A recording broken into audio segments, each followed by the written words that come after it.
ভাই দেখেন, unlock content monetization সবাই পাবে, কিন্তু এখানে একটি কন্ডিশন মানতেই হবে আর রুলসরা মানতেই হবে। সেটা কি? দেখেন, 3 লক্ষ ভিউজ আপনাকে লাস্ট 28 দিনের ভিতর, 1 মাসের ভিতর আনতে হবে। দেখেন আমার এখানে এখানে বর্তমান দেখাইতেছে 24 দিনের ভিতর আমাকে 3 লক্ষ ভিউজ আনতে হবে। বর্তমানে আমি যেখানে 283 ভিউজ নিয়ে আসছি, এটা করলে কিন্তু হবে না, আপনাকে আরও আনতে হবে।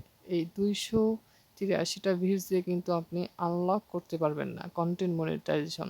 এর জন্য আপনাকে 3 লক্ষই ভিউজ আনতে হবে। এখন কিভাবে আনবেন, কোথায় থেকে আনবেন, এটা আপনার বিষয়। আজকের ভিডিওটা শুধু তাদের জন্য যারা কন্টেন্ট মনিটাইজেশন নিয়ে কাজ করতেছেন বা এটা নিয়ে ভিডিও বানাইতেছেন, অনেক কষ্ট করতেছেন, তাদের জন্য। অবশ্যই আপনি শেয়ার করে দেন।